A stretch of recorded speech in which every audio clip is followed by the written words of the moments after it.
एक बार एक राजा था जो हमेशा भगवान की भक्ति में लीन रहता था। एक दिन उसकी भक्ति देखकर भगवान बहुत खुश हुए और भगवान ने उस राजा को दर्शन दिए।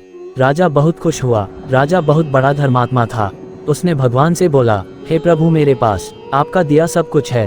मुझको किसी भी चीज की कोई कमी नहीं है, धन दौलत की भी कोई कमी नहीं है, लेकिन मेरी एक प्रार्थना है कि आप मेरी प्रजा को भी एक बार दर्शन दे दीजिए।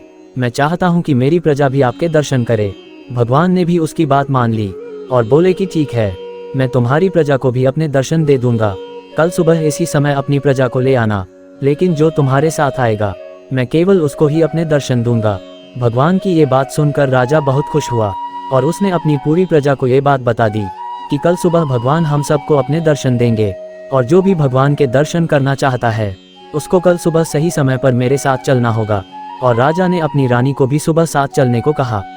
सारी प्रजा बहुत खुश हो गई और सभी ने अगले दिन सुबह राजा के साथ चलने के लिए हाँ बोल दी और अगली सुबह सारी प्रजा तैयार होकर राजा के साथ चल दी।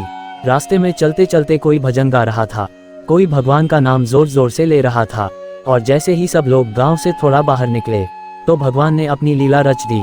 भगवान ने ऐसी लीला रची कि रास्ते में पैसों का ढेर लग गया। अब सारे गांव वाले पैसा देखकर रुक गए और सभी पैसा उठाने में लग गए। अब राजा सबको समझाने लगा कि हे सब सुनो, भगवान तो अभी आगे है, उनको पालोगे तो ये सब पैसा वैसा तो तुम्हारे पीछे पीछे खुद आ जाएगा। उनमें से कुछ गांव वाले बोले कि महाराज, हम बहुत गरीब है, हमारे ऊपर बहुत कर्जा है, हमको इन पैसों के साथ यही रहने दो। राजा ने गांव वालों को बहुत समझाया, जिसमें से कुछ राजा की बात समझ गए और वो राजा के साथ आगे चल दिए, ये सोचकर कि उनको भगवान के दर्शन होंगे। आगे चलकर चांदी का ढेर दिखा और जो कुछ राजा के साथ चले थे उनमें से कुछ चांदी का ढेर देखकर रुक गए और दोनों हाथों से चांदी भर भर के उठाने लगे। राजा ने फिर से उनको समझाया कि भगवान तो अभी आगे है, इस चांदी में भगवान नहीं है। फिर से उनमें से कुछ राजा की बात समझ गए और राजा के साथ आगे चल दिए। आगे चले तो सोने का ढेर देखकर जो कुछ लोग राजा के साथ बचे थे वो भी सोना देखकर रुक गए और दोनों हाथों से सोना भरने लगे। राजा ने उनको भी खूब समझाया कि भगवान तो अभी आगे है, उनको पालोगे तो तुमको इस सोने की भी जरूरत नहीं पड़ेगी। लेकिन उनमें से कोई भी राजा की बात नहीं सुन रहा था। वो तो सब सोना देखकर मस्त हो गए थे। अब भगवान के दर्शन का समय हो गया तो राजा रानी को लेकर आगे चल दिए। और जब राजा रानी आगे चले तो आगे जाकर हीरो का ढेर था और ऐसे ऐसे हीरे जो रानी ने अपनी जिंदगी में कभी नहीं देखे थे। रानी भी उन हीरो को देखकर अपने आप को रोक नहीं पाए और वो भी हीरो के ढेर पर चढ़ गई। अब राजा ने रानी को समझाया कि तुम तो ऐसा मत करो, तुम तो भगवान के दर्शन करने चलो। रानी बोली, अभी नहीं, भगवान को बोलो कि कल आ जाए, कल आकर दर्शन दे दे। अब राजा के लाख समझाने के बाद भी रानी नहीं मानी और हीरो की चमक में खो गई।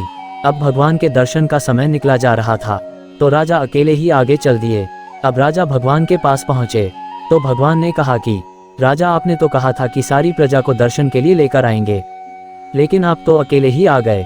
अब राजा रोता हुआ बोला कि हे प्रभु, चले तो सभी थे आपके दर्शन करने के लिए, लेकिन रास्ते में उलझते चले गए, कोई पैसों में, कोई चांदी में, कोई सोने में और कोई हीरो में। राजा बोला कि वो सब इन सब चीजों को छोड़कर आगे बढ़ते तो भगवान मिलते, इन सब में उलझते रहेंगे तो भगवान कैसे मिलेंगे। दोस्तों, हम सभी तो वो लोग हैं जो भगवान को ढूंढने निकले थे, लेकिन पैसों के पीछे भागकर भगवान को छोड़े बैठे हैं। हम सारी जिंदगी पैसों के पीछे भागते हैं, हम इन चीजों को छोड़ते नहीं है और फिर बोलते हैं कि भगवान मिलते नहीं है।